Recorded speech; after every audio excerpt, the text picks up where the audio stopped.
Bienvenidos al cuarto webinario de Derecho Constitucional organizado por la cátedra del Dr. Raúl Gustavo Ferreira de la Universidad de Buenos Aires y el área de Derecho Constitucional de la Universidad de Oviedo. En esta oportunidad, los profesores Francisco Bastida y Carolina Cirilio disertarán acerca de las leyes de amnistía y derechos humanos en España y en Brasil. Les recordamos a los participantes que podrán realizar preguntas a través del chat del Zoom, que serán leídas al finalizar las exposiciones.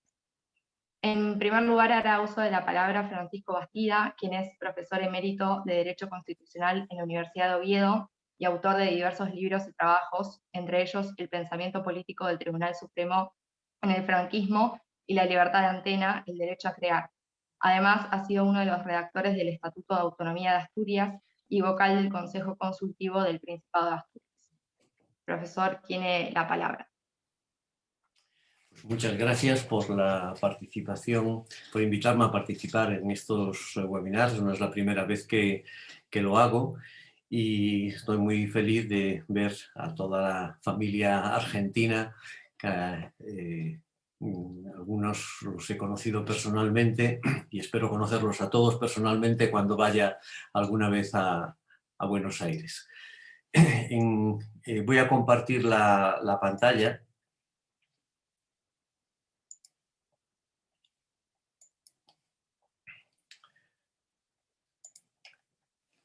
¿Se ve ahora ¿Se ve la presentación o no? Sí. Sí, perfecto.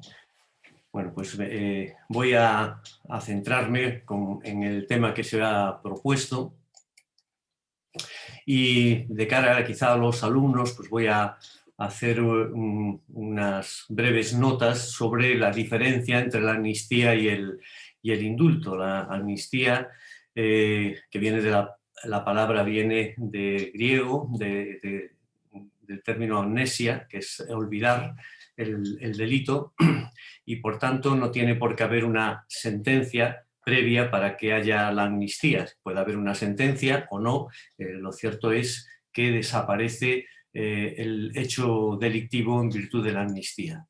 Mientras que en el indulto no se ignora el delito, sino que hay un perdón de la pena, lo cual significa que tiene que haber previamente una pena, no solo por sentencia, sino por sentencia firme, y el indulto no cancela los antecedentes penales. Frente a esta idea bien de amnistía o bien de indulto, surge la contraposición de ni olvido ni perdono por crímenes que pueden ser execrables o contra la humanidad.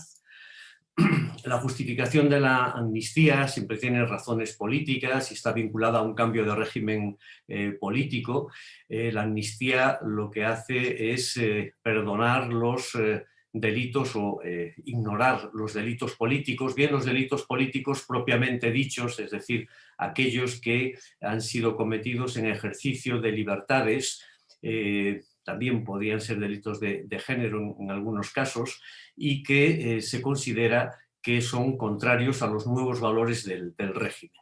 Y existen otros delitos que son delitos calificados como comunes, pero que al tener una finalidad política y un contexto político, puede ser asesinatos, secuestros, torturas, pero en ese contexto político podrían ser objeto también de la amnistía. Hay una cuestión fundamental en la amnistía que es que indica el punto final, pero el punto final puede tener un sesgo totalmente distinto según sea un punto final para una autoamnistía y por tanto el vencedor de la contienda declararse inmune a las penas posibles. Y hay otra idea de amnistía que puede ser la amnistía para reconciliar a los dos bandos en conflicto y por tanto esa reconciliación no puede ser unilateral sino que tendría que ser por consenso. Mientras que el indulto no obedece tanto a razones políticas como a razones de justicia, de equidad o de utilidad pública y como dije antes, el indulto no ignora el delito, simplemente restringe total o parcialmente la pena.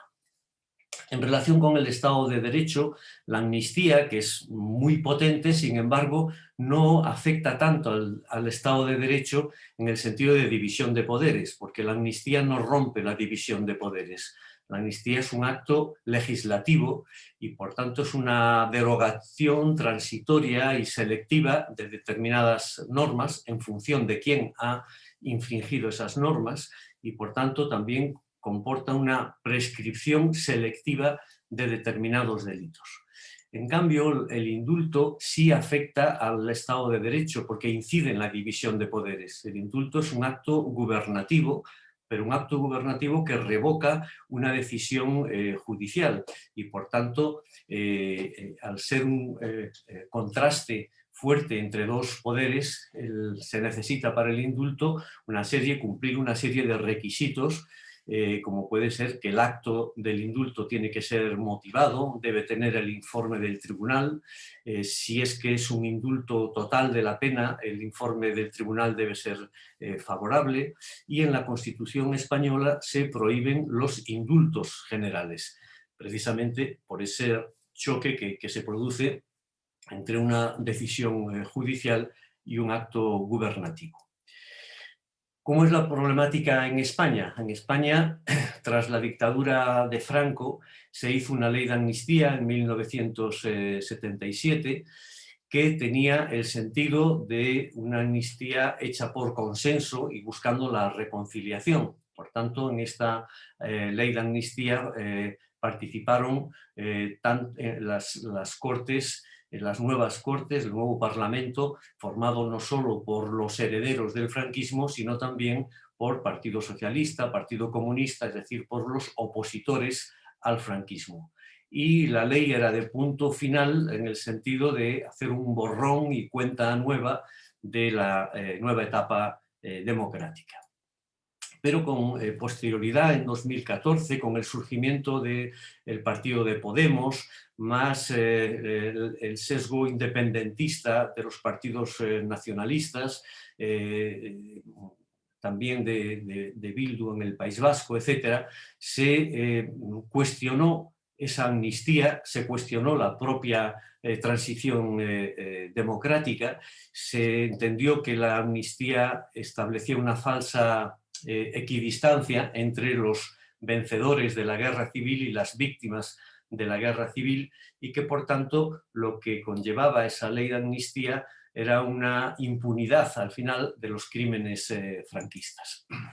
Junto a esto, que es la problemática que nos ocupará, pues se ha producido también dentro ya de la democracia la petición de una amnistía. En 2017 se declaró unilateralmente la independencia de Cataluña y los autores de esa declaración, con los hechos que conllevaron a la misma, fueron condenados por delitos de sedición y se reclamaba no el indulto, sino que se reclamaba la amnistía, es decir, como si estos delitos no hubiesen existido, se reclamaba la amnistía que no se produjo y lo que hubo fue un conjunto de indultos individuales parciales. Y también ahora se habla de los crímenes de ETA, del terrorismo, hay un intento de calificarlos como crímenes contra la humanidad y se ha activado la Comisión de Peticiones del Parlamento Europeo para que se produzca esa declaración y, por tanto, que estos crímenes sean imprescriptibles y no amnistiables. De todo ello, pues me voy a centrar fundamentalmente en el cuestionamiento de la ley de amnistía, como dije antes. La justicia, lo que hoy se denomina la justicia transicional en España, en 1977, cuando se hace la ley de amnistía, pues es una ley de verdad, justicia y reparación, pero sobre todo es una ley de justicia. Lo que se deseaba de manera inmediata es poner a los presos políticos en la calle. Y esa es la finalidad que tuvo sobre todo la ley de amnistía, enfocada más en el terreno penal y de amnistía laboral también. Posteriormente, en 2007, se hizo la ley de memoria histórica porque realmente se puso inicialmente el acento en ese aspecto de la justicia y se había olvidado un tanto la idea de verdad y de reparación. Y la ley de memoria histórica eso es lo que pretende. Se condena el franquismo, la dictadura, se declaran ilegítimos los tribunales franquistas y las sanciones impuestas, se eliminan también los símbolos franquistas y se reconoce que hay un derecho individual a la memoria personal y familiar, que esto, como luego diré, pues se corrige o se intenta corregir. Y fruto de esta ley de memoria histórica fue la actividad judicial del juez Garzón en 2008, atribuyéndose la competencia para poder ordenar el levantamiento, la búsqueda de cadáveres en las fosas comunes, etc. ¿no? Y eso dio lugar a una sentencia en 2012 porque se intentó procesar, se procesó al juez Garzón por esa actividad, acusándolo de prevaricación por atribuirse una competencia que no le correspondía. Y en esta sentencia pues, se dice que los juicios para la verdad no deben hacerse por vía de un proceso penal, que sí es necesario hacer comisiones de la verdad, pero que la vía penal no es la más adecuada. Como dije antes, se criticó a partir de 2014 la transición política y lo que inicialmente se entendió por todos como un acto de reconciliación se acabó calificando por estos, no por todos, sino por estos partidos a la izquierda del Partido Socialista, pues por estos partidos como una ley de punto final de autoamnistía.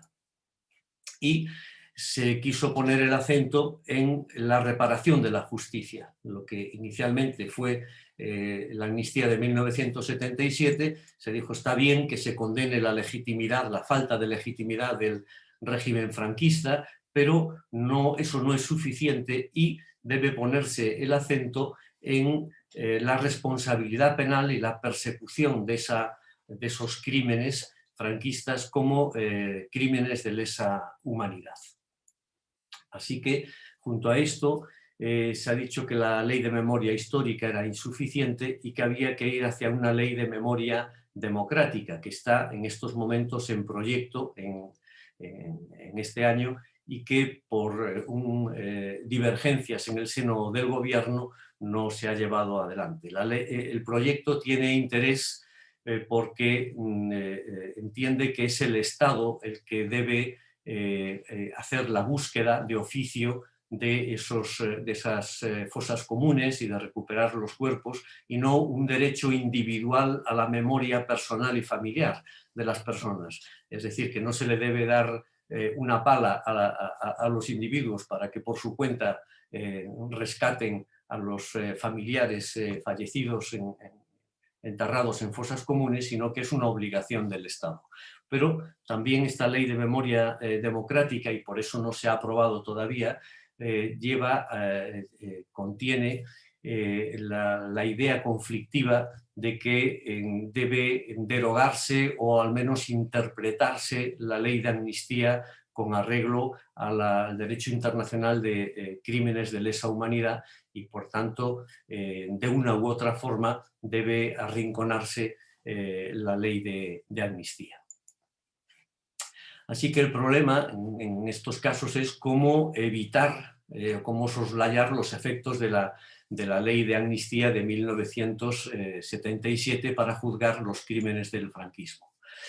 En esa sentencia que juzgaba al juez Garzón por prevaricación, que sale absuelto el juez Garzón, pero en esa sentencia se dice que, bueno, que ha hecho una mala interpretación de la ley, no es prevaricación, pero se afirma rotundamente que la ley de 1977 no es una ley de autoamnistía, no es el franquismo que se amnistía, sino que ahí intervinieron Partido Comunista, Partido Socialista, la oposición al franquismo y, por tanto, la idea era de reconciliación y de mirar al futuro, no de autoamnistía.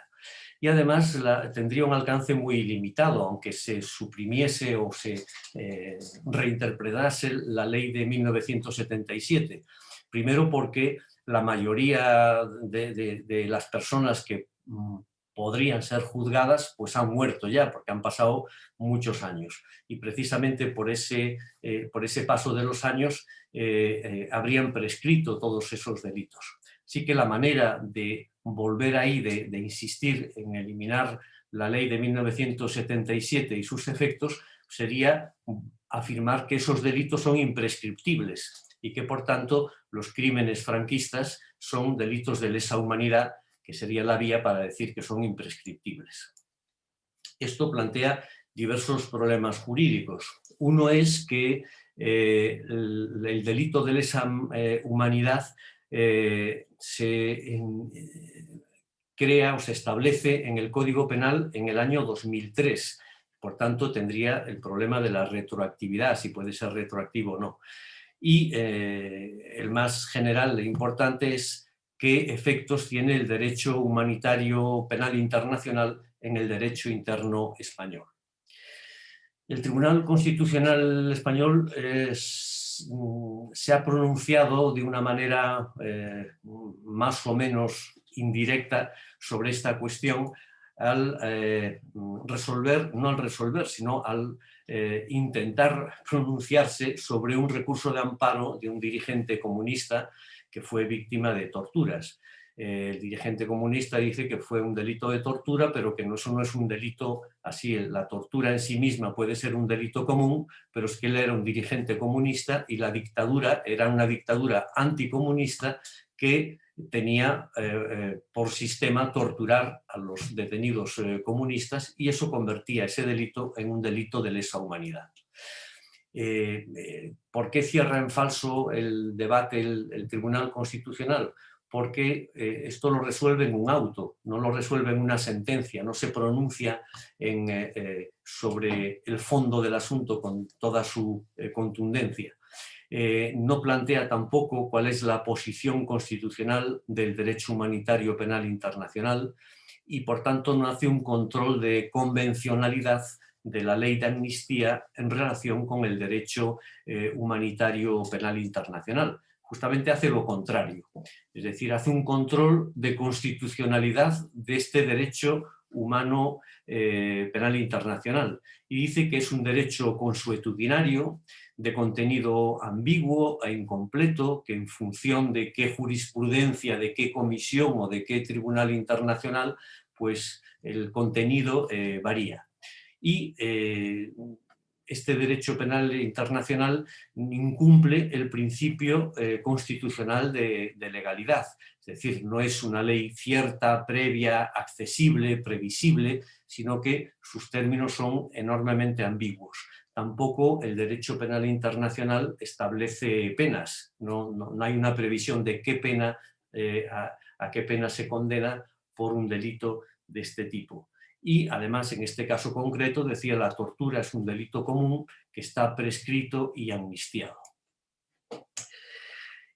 Por tanto, pues, el problema son imprescriptibles estos delitos. El Tribunal Constitucional, ya digo, pone en duda que la costumbre internacional sea fuente necesaria para la imprescriptibilidad de estos crímenes. Pone en duda que eso sea un jus cogens, es decir, un derecho imperativo que se imponga a todos, y que además el delito concreto de tortura, pues que no es dentro del derecho internacional de esos delitos imprescriptibles. Y además señala que tanto la Convención de 1968 como la Europea de 1974 sobre la imprescriptibilidad de los crímenes de guerra y de lesa humanidad, pues no están ratificados por España. Y de ello deduce no solo que no están ratificados por España, sino que no es jus cogens, porque si fuera jus cogens, pues no habría necesidad de establecerlos en concretos convenios internacionales.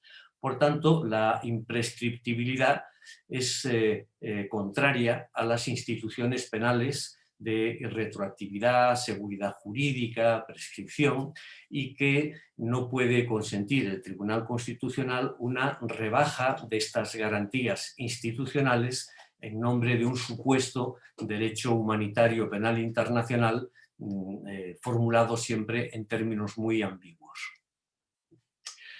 Ha habido diversas comisiones internacionales que se han pronunciado sobre los crímenes franquistas y ha habido una crítica bastante generalizada a los tribunales españoles, acusándoles de un excesivo formalismo jurídico, como se acaba de ver ahora en lo del Tribunal Constitucional, pero que en otros casos los tribunales, por unas u otras razones, la justicia española siguió criterios diferentes y por tanto anima a que se sigan esos criterios diferentes, como el caso Stillingo o el de Pinochet.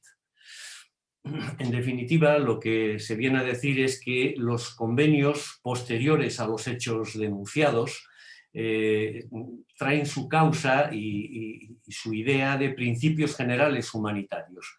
Por tanto, cuando se establece un convenio internacional como el Estatuto de Roma, que se habla de los crímenes de lesa humanidad, lo que se está haciendo es poner por escrito algo que ya existe, que son los principios generales humanitarios. Y a eso es a lo que se debe atender, a estos principios generales humanitarios, estén o no en textos escritos. Por tanto, la idea de que se aplica de manera retroactiva la norma o que se han prescrito, todo esto es muy relativo, porque si entendemos que lo que se infringe son principios generales humanitarios, incluso del siglo XIX ya, pues no habría retroactividad y habría que entender que son, por razón de ser de crímenes de lesa humanidad, que son imprescriptibles. En el caso del Stillingo, del militar este que hacía los vuelos de la muerte y que conocéis de sobra en Argentina, el Tribunal Supremo se pronunció al respecto porque la manera de juzgar en España a este militar era aplicándole la justicia universal. Para aplicar la justicia universal había que acusarlo de crímenes contra la humanidad.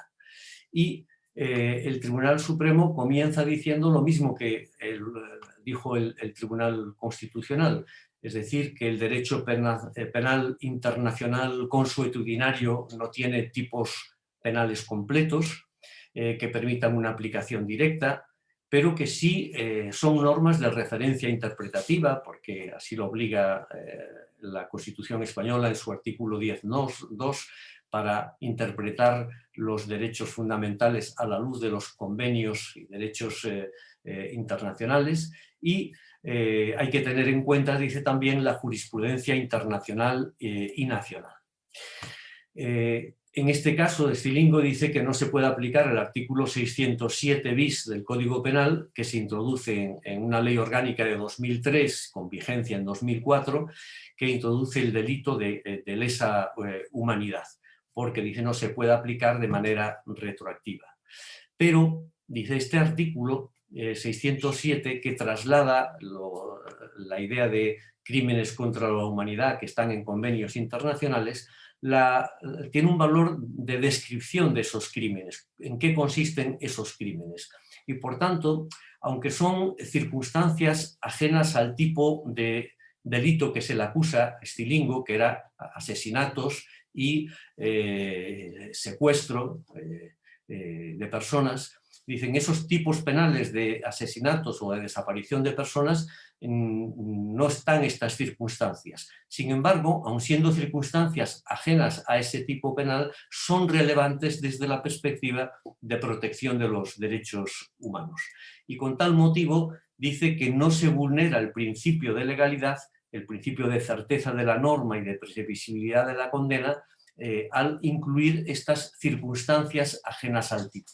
Porque Stillingo sabía perfectamente que estaba cometiendo un delito, bien de asesinato o bien de desaparición de personas, que era consciente de que había una pena para ese tipo de delitos y que de acuerdo con las normas internacionales, con esas circunstancias en las que se produce esa sistemática desaparición de personas, eso hace que esos asesinatos cobren una dimensión especial como delitos contra la humanidad. Y eso es lo que le permite, al afirmar que son delitos que según nuestro derecho interno español son asesinatos y detención ilegal, pero considerados en el derecho internacional son crímenes contra la humanidad. Y al ser crímenes contra la humanidad puede actuar la justicia universal española. Ese es el argumento del Tribunal Supremo.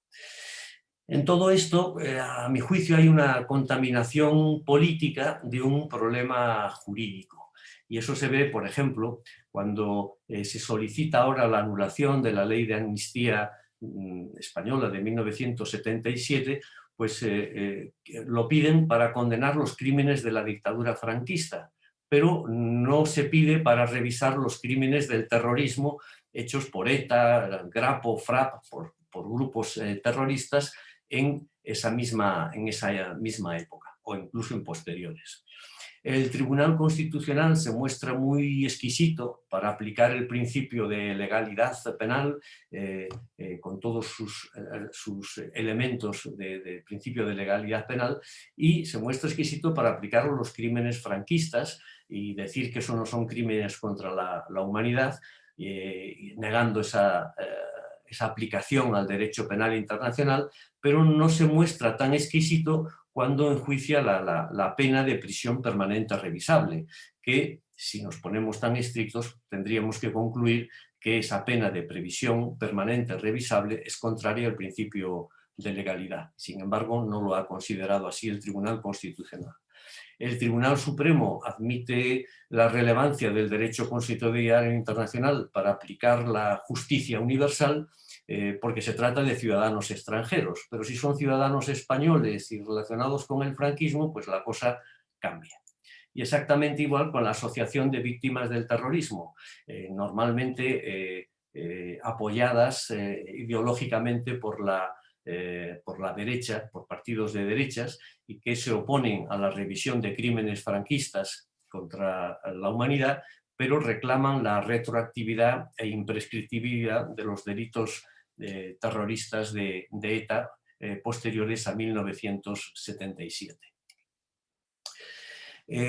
La Constitución en relación con el derecho penal internacional. Desde luego existe un problema de fuentes que el Tribunal Constitucional tendría que aclarar. ¿Cuál es la relación internormativa entre el derecho penal, el derecho humanitario penal internacional y la Constitución española? Pero existe también un problema estructural del principio de legalidad en el Estado democrático de derecho y una perversión también de ese principio de legalidad, que es el principio de legalidad populista, y que lo voy a explicar muy brevemente para concluir. El principio liberal de legalidad establece unas garantías importantísimas para el ciudadano y que son unas conquistas de la humanidad. Es decir, el nullum crimen, nullum pena sin previa lege, es una conquista enorme, no es un obstáculo que se le pone para hacer justicia, es que es una conquista del derecho ciudadano. Y por tanto la irretroactividad de las normas sancionadoras no favorables, la prescripción, la seguridad jurídica, todo eso son garantías individuales y es una conquista del principio liberal del Estado de Derecho. Pero a esto hay que añadirle también la dimensión democrática. El principio democrático y social de legalidad añade que la prescripción está fundada en la función social preventiva de la pena. La prescripción no está fundada en la seguridad. La seguridad jurídica es consecuencia de la prescripción, pero el fundamento de la prescripción es la función social preventiva. Es decir, que la sociedad, a través de las leyes, considera que después de determinado tiempo, pues ese delito que se ha cometido no tiene ya una virtualidad importante y por tanto se rescinde la responsabilidad por prescripción. La imprescriptibilidad de los delitos contra la humanidad justamente está en relación con esto, porque hay una función social preventiva que se considera que en estos delitos son tan graves que nunca se pueden entender como olvidados y por tanto como prescritos. La retroactividad de los delitos contra la humanidad sería también en este sentido. Son delitos tan graves, los delitos contra la humanidad, que debería admitirse una retroactividad en el sentido de que hay principios humanitarios tan básicos y tan generales que no hace falta que estén escritos en una norma, sino que se pueden considerar principios básicos generales de la humanidad y que por tanto la retroactividad no sería tal, sino que se entendería que son previos estos principios básicos a cualquier actuación contra lo que son valores de la humanidad. Y en este sentido el derecho a la tutela judicial efectiva también debe reconocerse como un derecho frente a la impunidad en este tipo de delitos tan graves y de ahí también la imprescriptibilidad.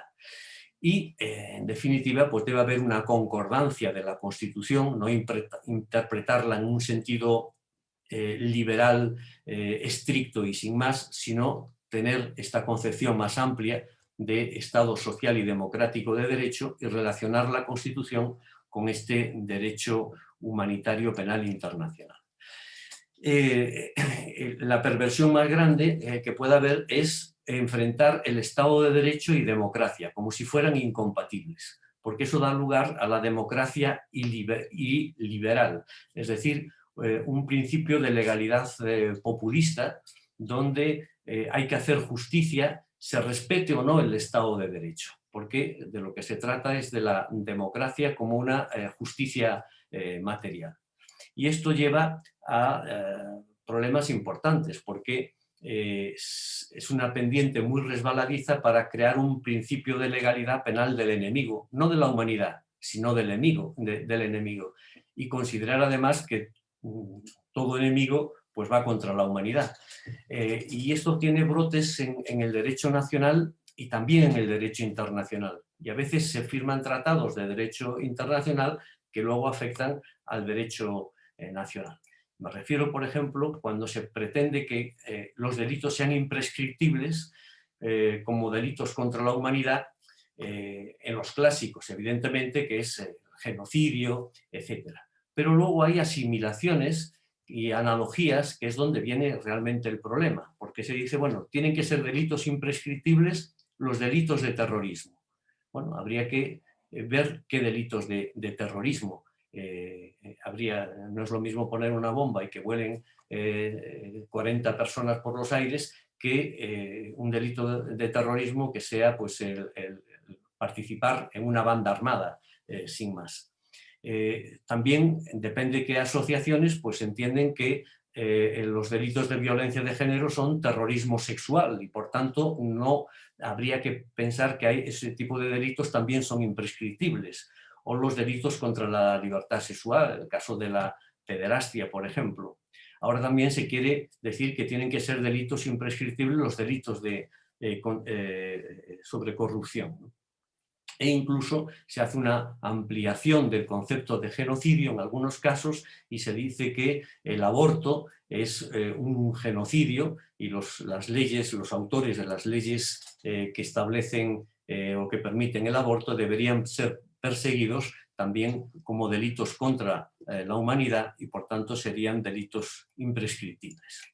En definitiva y en conclusión, creo que hay que distinguir entre las leyes de amnistía, que son de autoamnistía, que buscan la impunidad, y las amnistías que son por consenso, cuya finalidad no es la impunidad, sino la concordia, el mirar hacia adelante, y por tanto la prescripción de estos delitos amnistiados tienen esa función social preventiva de la concordia, de que en aras de la concordia debe cumplirse esa función social, lo cual plantea un problema de conflicto de intereses de las víctimas, que siempre entenderán que hay que reparar judicialmente su situación de víctimas, y se produce ese conflicto entre el interés de las víctimas y la función social de prescripción que establece la amnistía.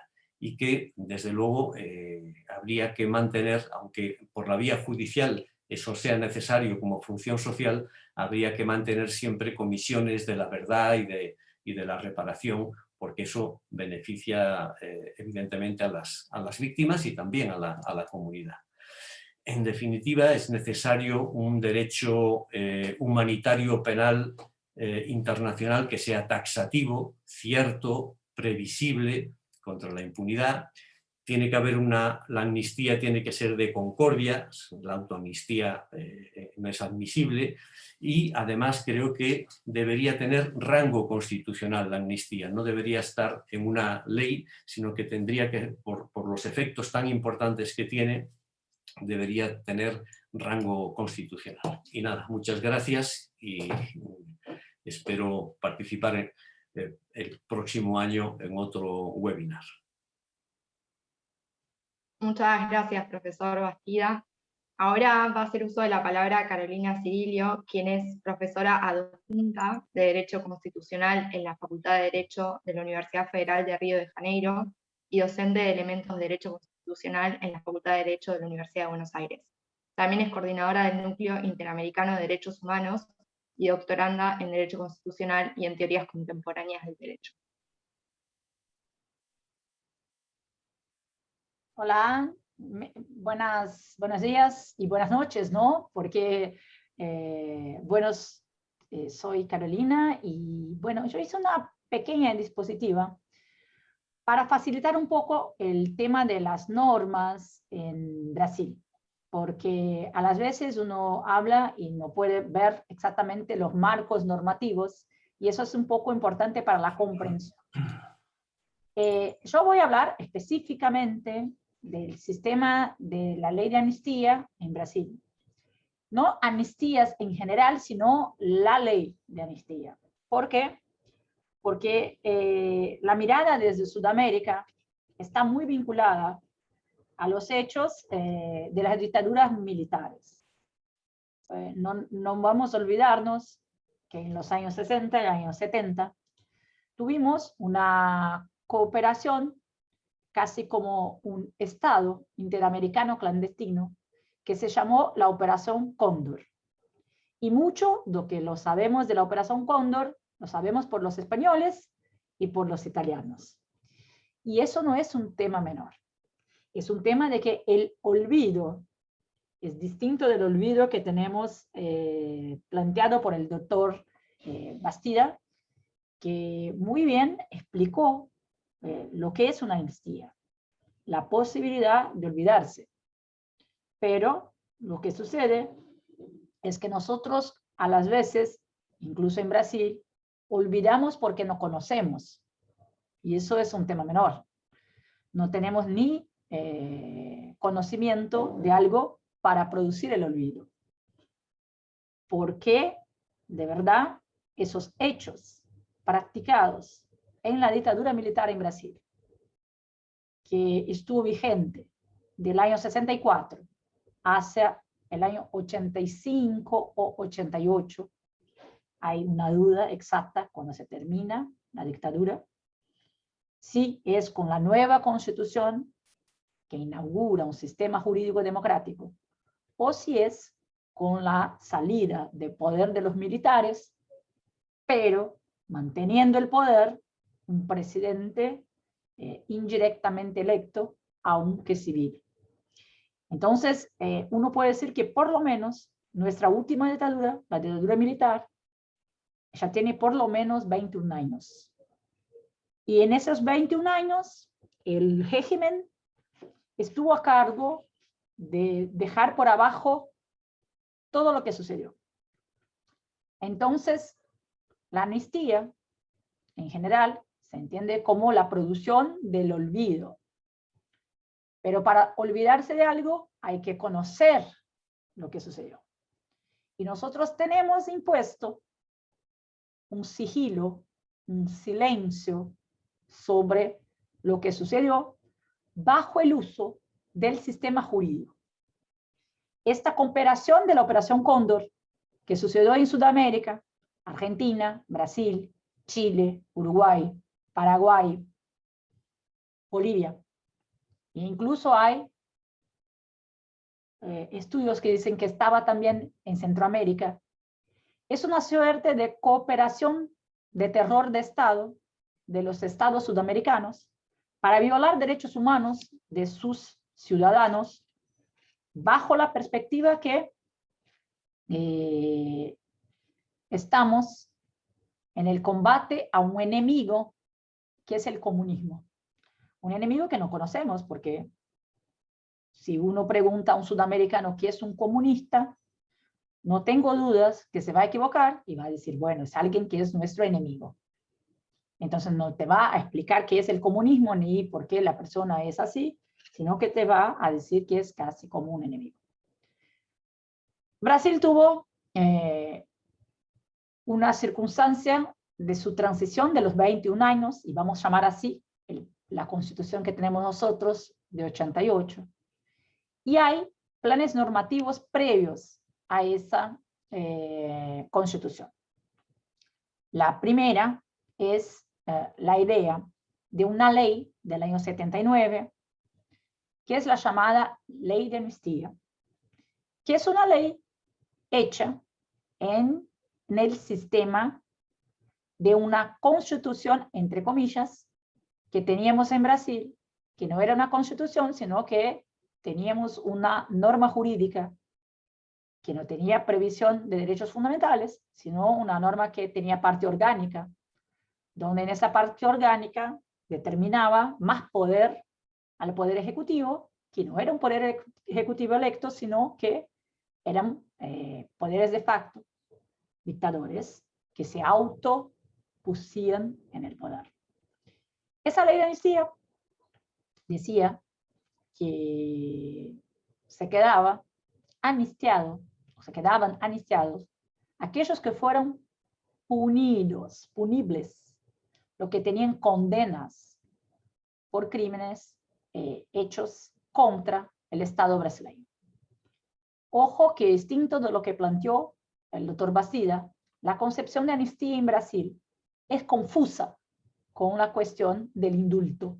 Y eso no es un tema menor porque incluso hoy estamos de nuevo revisitando esos institutos en Brasil con un indulto sin condena que dio el presidente Bolsonaro a un aliado político que está por recibir una condena del STF por crímenes contra la democracia.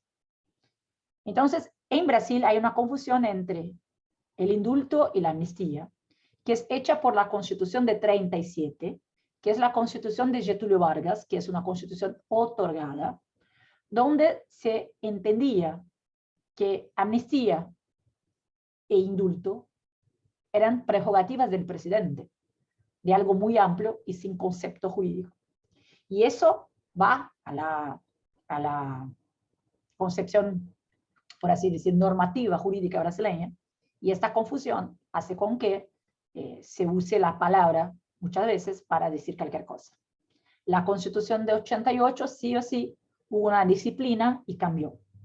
Pero estamos acá en el proceso preconstituyente, todavía no que estamos en el periodo de transición.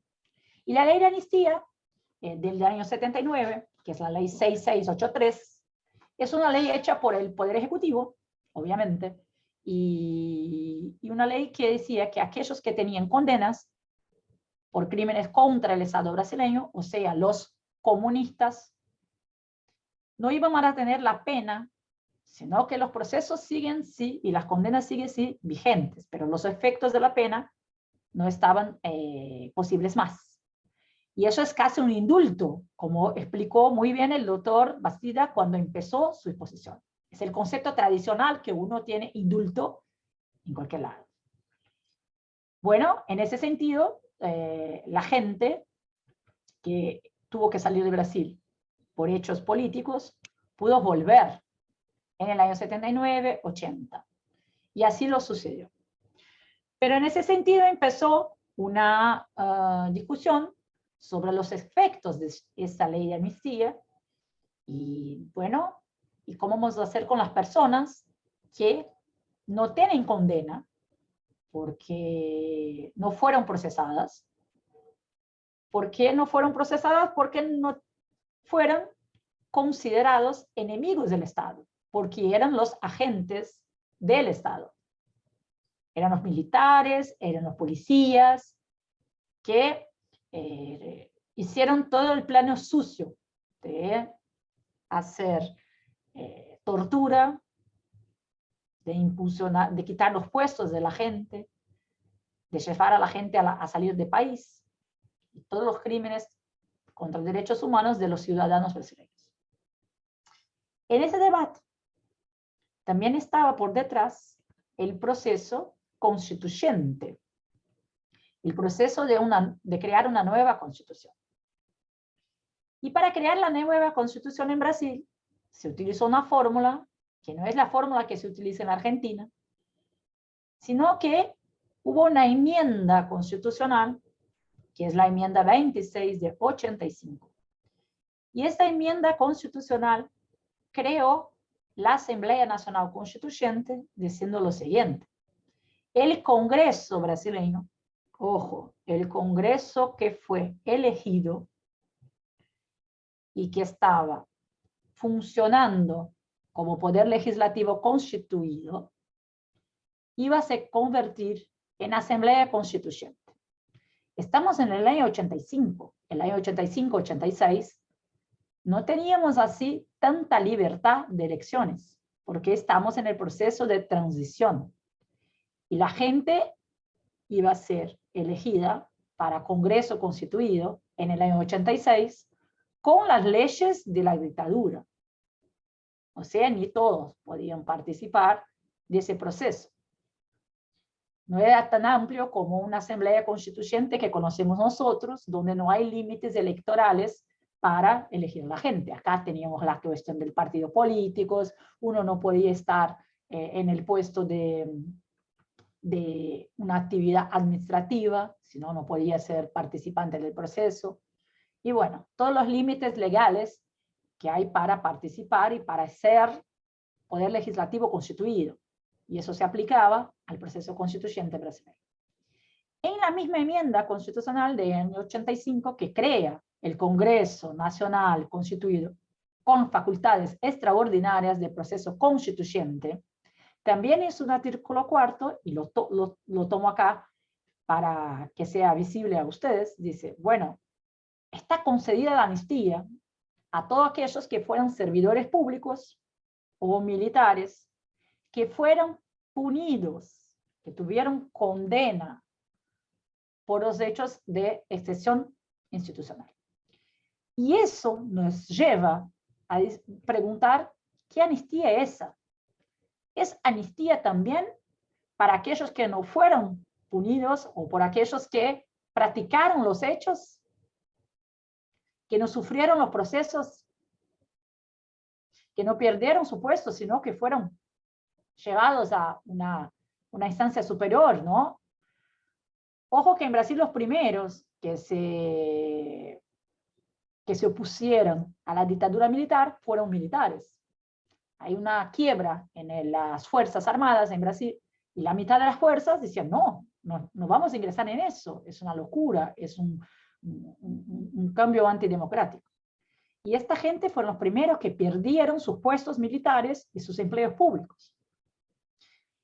Entonces la duda es, bueno, una norma de rango constitucional es una enmienda constitucional, aunque sea una enmienda constitucional previa a la Constitución de 88, tiene el poder de conceder una amnistía general, incluso para los agentes públicos que no fueron punidos, sino que fueron los que ejecutaron los hechos de terrorismo de Estado, los crímenes de lesa humanidad.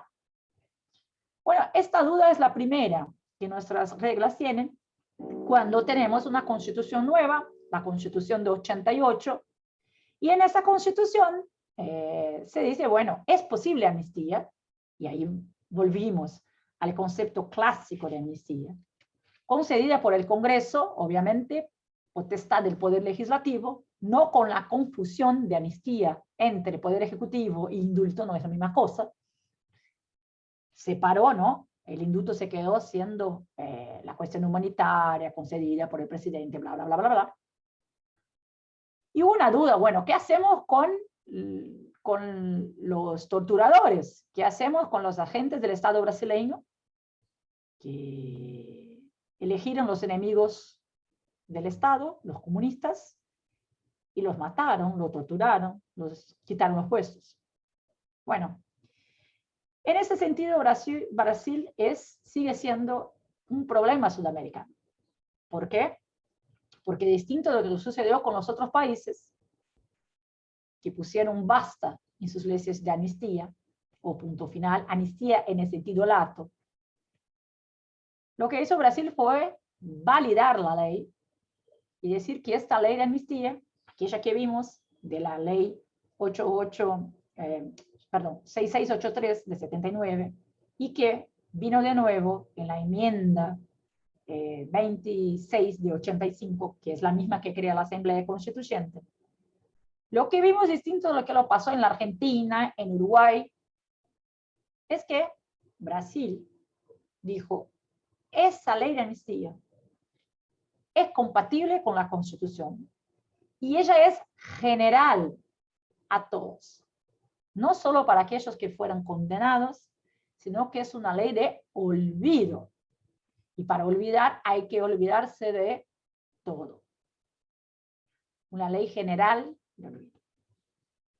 Así que los procesos contra los terroristas de Estado o los agentes de la represión política en Brasil, los cooperadores del régimen militar dictatorial, también están exentos de la pena, de la condena y de los procesos eventuales que el Ministerio Público intentó impulsionar en Brasil. Empiezan los procesos y la defensa de ellos es, hay una enmienda constitucional que garantizó a todos una amnistía. Luego no puedo ser procesado. En ese sentido, la Orden de los Abogados de Brasil ingresó en el STF con la acción que se llama ADPF, Arguición de Incumplimiento de Precepto Fundamental, que es una de las acciones del control concentrado de constitucionalidad a cargo del STF, del control concentrado en el sentido de proceso constitucional objetivo, cuestionando la compatibilidad de la ley de amnistía y de la enmienda constitucional con la nueva constitución. Diciendo, mira, es incompatible, porque esta constitución no puede, no permite, ni gracia, indulto, ni amnistía de crímenes contra la humanidad. Y no corresponde, porque eso es lo que dice la Constitución de 88. Y esos crímenes son crímenes que son imprescriptibles y no susceptibles de amnistía. Incluso Brasil firmó los tratados internacionales en materia de derechos humanos, y los conoces bien, son tratados internacionales donde no son posibles de amnistía esos crímenes. Luego, STF, por favor, dicte una sentencia en el control concentrado de constitucionalidad que diga, es incompatible con la Constitución de 88, la ley de amnistía, y el artículo 4 de esa enmienda constitucional que es previo a la Constitución. Bueno, el STF, en esta acción, que es la DPF 153, dijo al revés. Dijo, mira, es condición para la Constitución de 88 un proceso de transición. Y esta condición es el artículo 4 de la enmienda. Porque sin el artículo 4 no teníamos ni Asamblea Constituyente ni Constitución de 88. Luego, no solo es compatible con la Constitución de 88, como es condición esencial para el orden democrático que viene con la Constitución de 88. Y en ese sentido dijo, es válida la ley de amnistía, es más que válida, es válida para todos y todas. No se puede ingresar con el proceso porque el olvido es general y restricto y condición para la democracia brasileña. Es un perdón total. Bueno, en el mismo año 2010, la Corte Interamericana de Derechos Humanos hace una condena a Brasil, en el caso Gómez Lund versus Brasil, en el sentido de decir, mira, estos crímenes no son susceptibles de amnistía. Eso es incompatible con el sistema interamericano de derechos humanos. Incluso condenamos a Uruguay también, en el caso Hellman versus Uruguay, por el mismo problema. Entonces, nuestro sistema de protección regional de derechos humanos no permite, en hipótesis alguna, esas interpretaciones o esas cuestiones en las leyes de amnistía. Brasil no se hace cargo de lo que pasó en la condena de Gómez Lund versus Brasil. Dijo, bueno, ya estamos, el STF no permite, tenemos la primacía de la Constitución en Brasil, porque esos tratados en materia de derechos humanos, acá, para nosotros, valen menos que la Constitución.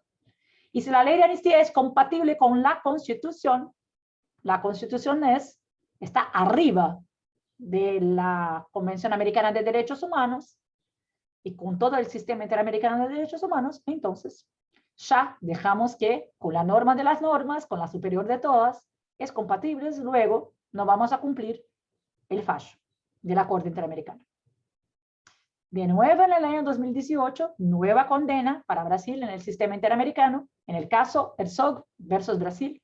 Herzog fue un periodista brasileño que fue torturado y muerto en la cárcel en Brasil, y el régimen dijo que él se suicidó cuando era incompatible con suicidio.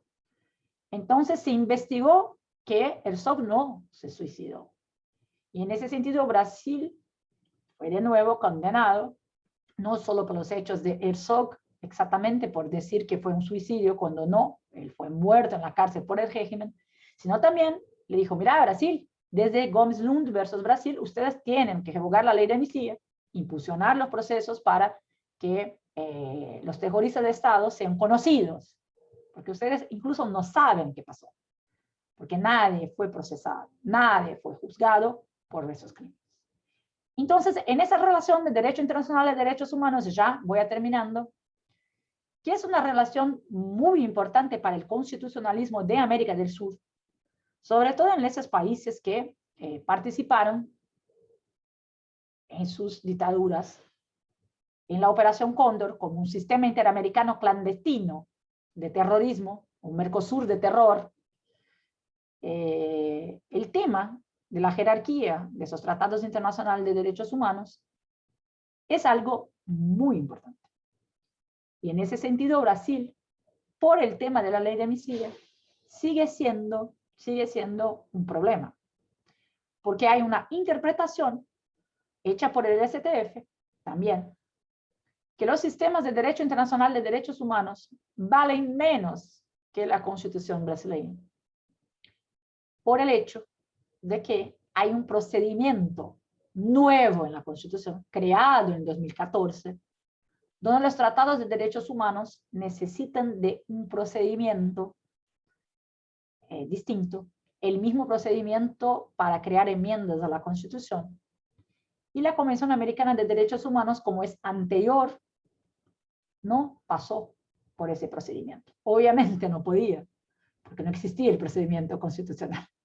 Entonces, exigir que la Convención Americana de Derechos Humanos y el sistema interamericano de derechos humanos como un todo, la adhesión, por ejemplo, a la Corte Interamericana, tenga un procedimiento de enmiendas, es incompatible con la Constitución anterior, o con la Constitución no reformada.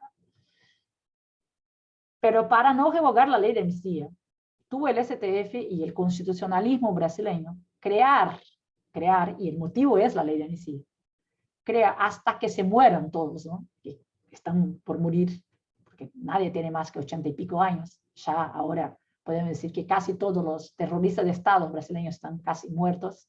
Si tenemos pocos, no sabemos porque no conocimos todos, pero igual por la edad, ¿no? No hay gente joven más. La dictadura ya terminó hace 30 años y ellos ya eran grandes en el año 85, 86, 88, ¿no? Con la Constitución nueva. Pero creo que hasta que se mueran todos, hasta que se olvide de verdad, Brasil va a mantener esta interpretación fallida de que el sistema de protección internacional de derechos humanos vale menos que la Constitución brasileña, como si la Constitución brasileña no incorporase en su texto originario constitucional creado por la Asamblea Constituyente una cláusula abierta para todos los derechos que no están en la Constitución, sino que vengan de tratados de materia de derechos humanos, aunque no tengan este procedimiento nuevo de equivalencia a enmiendas constitucionales. Lo que quiero terminar y decir es, bueno, la ley de amnistía en Brasil sigue siendo un hecho, y un hecho que tiene implicaciones prácticas o implicaciones normativas. O sea, de un hecho se crea toda una nueva interpretación constitucional sobre la jerarquía de los tratados.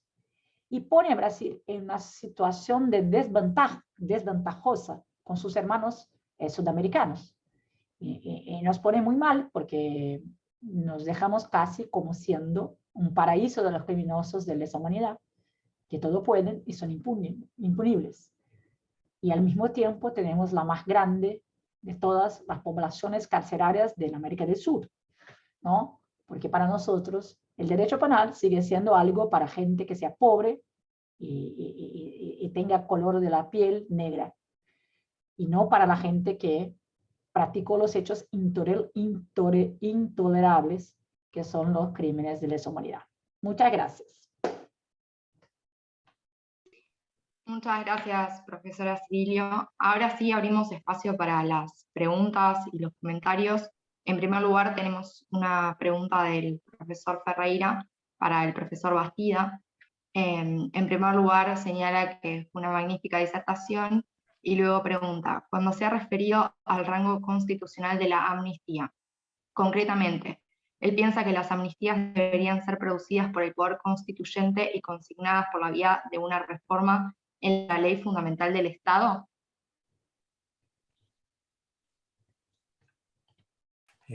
Sí, gracias. Yo creo que la amnistía tiene un efecto tan importante en el ordenamiento jurídico que no debería estar solo en una ley, sino que debería ser una disposición transitoria de la propia Constitución. Cuando se hace la Constitución en España fue después de unas elecciones democráticas, como se hizo la ley de amnistía, pero a mi juicio debería debería tener el máximo rango constitucional, precisamente por los efectos tan graves desde el punto de vista jurídico que incorpora una ley de amnistía, que no solo perdona la pena de aquellos que han sido sancionados penalmente, sino de otras personas que, cometiendo esos hechos, no fueron sancionadas. Muchas gracias, Paco. Nada.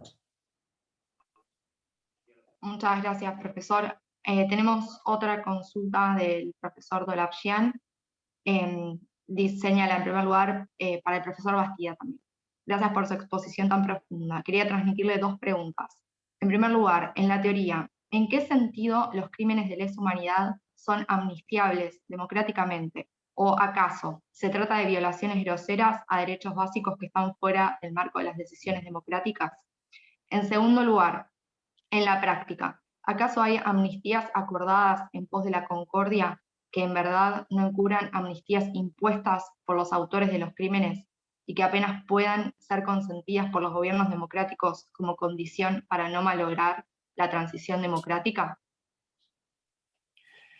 Sí, gracias por las preguntas. Yo creo que en la teoría de las normas, yo creo que sí debería haber una ley de amnistía que fuese realmente no para encubrir delitos de lesa humanidad, sino para poder poner en todo caso punto final a las situaciones cobradas y poder realmente mirar hacia el futuro, siempre y cuando haya un consenso amplísimo de la sociedad o de los representantes políticos democráticamente elegidos. Entonces, a mí me parece que eso sería bueno, porque no se trata de plantear un principio de legalidad, de retroactividad al margen de la voluntad de los ciudadanos. El problema es que muchas veces se encubre como una amnistía de punto final para mirar al futuro, cuando de lo que se trata es realmente de amnistiar delitos de lesa humanidad cometidos por el vencedor en una contienda civil. Eso pues habría que mirarlo. Pero yo entiendo que, como dije antes, la función de la retroactividad y de la irretroactividad es precisamente para cumplir una función social, no para cumplir una garantía de seguridad jurídica, sino una función social preventiva. Y si socialmente se considera que es mejor mirar hacia el futuro y eliminar esa parte pasada, y se hace democráticamente, no por una falsa democracia, sino democráticamente, pues bueno, es el momento de la transición política, y la justicia transicional debe realizarse, a lo mejor no por la vía penal, sino por una vía reparadora distinta. Es muy problemático, porque para las víctimas nunca será suficiente eso. Para las víctimas hay un deseo de venganza, incluso legítimo, de decir, estas personas deben pagar por sus delitos. Pero creo que habría que, en ese aspecto, si hay una decisión democrática amplísimamente considerada de mirar hacia adelante, yo creo que eso es importante. La función social prima sobre el derecho individual a la tutela judicial efectiva de concretas, digamos, venganzas personales. Gracias, profesor. Tenemos otra pregunta del profesor Ferreira para la profesora Cirilio, en este caso. Señala: excelente disertación, y pregunta: ¿podría detallar nuevamente la creación del Poder Constituyente de 1988 en la inteligencia que Brasil es una de las democracias constitucionales más grandes del mundo por población, riqueza y territorio? Sin duda, sí. Bueno, por el tiempo hablé muy rápido, pero el proceso constituyente de Brasil no fue un proyecto constituyente. Brasil tiene una tradición, que es convertir el poder legislativo en poder constituyente. No es un tema que ocurrió solo en la Constitución de 88, sino tuvimos en la Constitución 67, en la Constitución de 46 y bueno, en la Constitución de 34. Eso es una tradición brasileña, que es, bueno, necesitamos una nueva Constitución. ¿Cómo vamos a hacerla?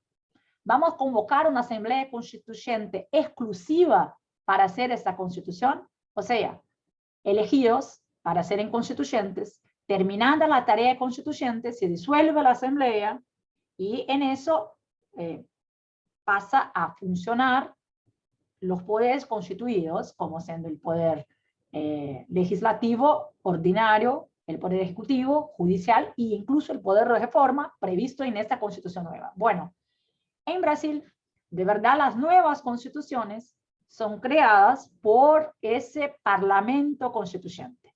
Y lo que sucedió en la Constitución de 88 fue lo mismo. Estaba en discusión que se iba a salir de la dictadura militar, la transición, para la redemocratización. Ojo que no eran por motivos tan democráticos, sino porque la dictadura militar había fallido en el términos económicos, y eso también pasa en Argentina bastante con ustedes, ¿no? Había un descontrol económico en Brasil, hechos por los militares, con una deuda enorme, y los empresarios brasileños que apoyaron en la primera medida el golpe contra João Goulart, nuestro presidente, y que se mantuvieron sosteniendo económicamente la dictadura, dijeron, mira, basta, no hay más cómo pagar tantos impuestos para eso. Perdieron control. Bueno, en ese contexto económico, esos empresarios hicieron una carta, que es la Carta de San Pablo, apoyada por la Orden de los Abogados y por la Iglesia, por la Asociación de la Iglesia, diciendo, tenemos que tener democracia, hay violaciones de derechos humanos, no queremos más quedar en ese régimen. Y eso se produjo una discusión entre esas élites económicas y, por así decir, corporativas en Brasil, para que venga una nueva constitución. Y la Orden de los Abogados decía, bueno, pero esa constitución, para ser democrática, tiene que ser una constitución exclusiva, o sea, con elecciones exclusivamente hechas para proceso constituyente. Ergo, los militares que estaban en el poder decían, así no vamos a salir, porque eso no va a ser seguro para nosotros, porque hay un sentimiento de bendita. ¿Cómo es que se dice en castellano? Venganza en portugués. ¿Cómo se dice en castellano? Venganza. Venganza. Venganza igual. Sí. Muy grande en la sociedad. Entonces, para que nosotros podamos salir del poder, vamos a hablar sobre amnistía y queremos una constitución que sea una transición lenta, gradual y segura para nosotros. Y para ser seguro para nosotros, tenemos que tener un cierto control de ese proceso constituyente. No puede ser elecciones generales así, para una asamblea constituyente. Vamos a mantener la tradición brasileña, que es transformar el Congreso en Congreso Constituyente, y ojo que ese Congreso fue un Congreso donde las personas fueron elegidas bajo las leyes de la dictadura. No todos estaban en esa asamblea constituyente. Por ejemplo, un enemigo del régimen no podía competir para estar en esa asamblea constituyente, que fue Leonel Brizola. ¿Por qué? Porque Leonel Brizola estaba como gobernador de la provincia de Río de Janeiro, y los gobernadores que tenían puesto en el poder ejecutivo no podían estar en la asamblea constituyente. Punto. Un enemigo, por ejemplo. Hay otros miles, pero ese es uno de ellos. Enemigos del régimen militar, ¿no? Entonces, el Poder Ejecutivo envía una propuesta de enmienda a la Constitución de 67 para transformar el Congreso en Congreso Constituyente. Y en esta misma propuesta de enmienda, que fue la enmienda constitucional 2685, que traje acá, envió también con un reforzamiento constitucional, de rango constitucional, para la ley de amnistía.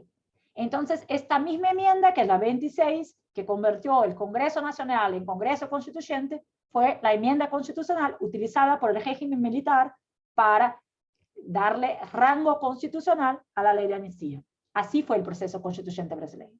Pero la Constitución brasileña, aunque se anteveía que fuera una constitución muy conservadora y muy vinculada al régimen militar, se convirtió en una constitución progresista en términos de derechos, pero muy conservadora en términos de poder. Justo por ese hecho de que no fue una asamblea constituyente exclusiva, y perdió en ese sentido la Orden de los Abogados de Brasil, a través de su presidente, que era Raimundo Fauro, uno de los más importantes sociólogos brasileños, cientista político, que era el presidente de la Orden, y él decía, eso es usurpar del pueblo el proceso constituyente, y es eso que hicieron los militares. Así fue.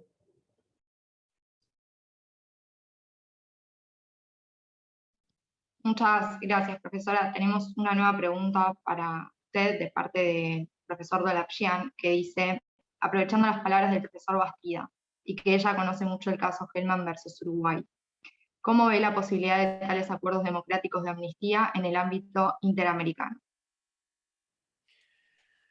Yo no conozco muy bien el ámbito iberoamericano en esta materia, entonces no podría pronunciarme, ¿no?, al respecto. Sé que el concepto de justicia transicional se ha elaborado en Iberoamérica, y realmente es muy interesante, pero que cada país hace su propia interpretación de lo que es la justicia transicional, y por tanto yo no me atrevería a generalizar en nada, ni hacer una teoría al respecto de lo que sucede en Sudamérica, en Iberoamérica.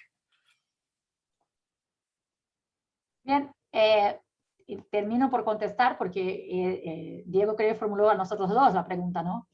Y bueno, lo de Hellman versus Uruguay.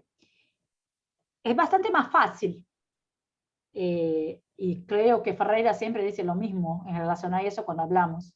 Es bastante más fácil la Corte Interamericana condenar a Uruguay que condenar a Brasil. Y es por una cuestión geográfica de tamaño. Pero Uruguay, distinto a lo que sucede en Brasil, distinto a lo que sucede en Argentina, Uruguay tiene características propias. Quizás sea el país sudamericano donde hay más prácticas de democracia y donde tengamos una sociedad más igualitaria.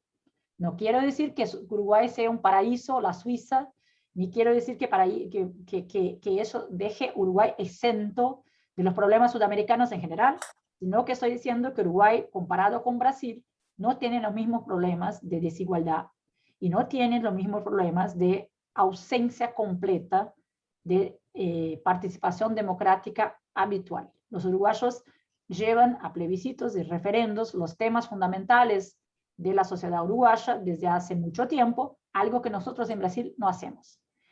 Es que la condena de Hellman versus Uruguay es la hermana gemela de la condena de Lund Gómez o Gómez Lund versus Brasil, y son de la misma semana, de los mismos meses, y es casi un copy-call de los mismos. Los uruguayos, distintos de Brasil, no tuvieron una ley exactamente de autoamnistía, como fue la nuestra, de una enmienda constitucional enviada por el régimen para el Congreso validarla, sino que llevó dos votaciones de democracia directa, con un periodo distinto de tiempo, y en esas votaciones, en esas participaciones democráticas directas, Uruguay dijo, bien, vamos a validar la ley de amnistía. Sucede que hay un problema para mí, Diego, en la condena de Hellman versus Uruguay. Es que la Corte Interamericana no se hace cargo del proceso democrático de Uruguay. Ignora. Y deja, en general, ponen la misma, por así decir, situación, lo que sucedió en Brasil no es igual. Y bueno, uno para se legitimar, incluso como Corte Interamericana, tenía que llevar a cargo, por lo menos, el argumento de que Uruguay tuvo democracia directa para esos temas. Y nadie habló de eso en la condena de Hellman versus Uruguay, y se tomó el proceso uruguayo como si fuera el mismo que pasó en Brasil, y no es lo mismo que pasó en Brasil. El tema de la margen de apreciación nacional, aunque sea una cuestión metafísica que hay en los sistemas de derechos humanos, es distinto lo que pasa en Sudamérica de lo que pasa en otros sistemas de protección de derechos humanos. Entonces, si bien es una interpretación general que no se puede amnistiar esos crímenes, ni por democracia directa, también es verdad que la Corte no pudo ignorar lo que sucedió en Uruguay, tal como se hizo, o hacer la misma cosa que hizo con Brasil, ¿no? Y distinto, el chiste de la historia es, que no es un chiste, pero no es un tema menor, el tema es que Brasil no se hizo cargo, porque el fallo es semejante, Brasil no se hizo cargo, y Uruguay revocó su ley de amnistía, aunque tuviera llevado a 2 plebiscitos, a 2 referendos. Una ley hecha por el Senado diciendo, bueno, tenemos que cumplir esta decisión de la Corte Interamericana de Hellman versus Uruguay, por lo tanto.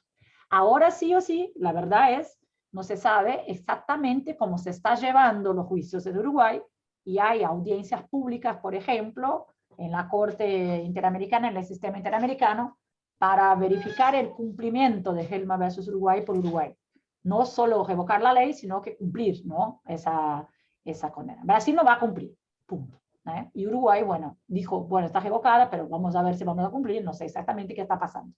Pero así es, pero no es la misma cosa, no puede decir que el proceso uruguayo sea exactamente igual al proceso democrático brasileño, porque no es, y las condenas son gemelas. Entonces, así estamos.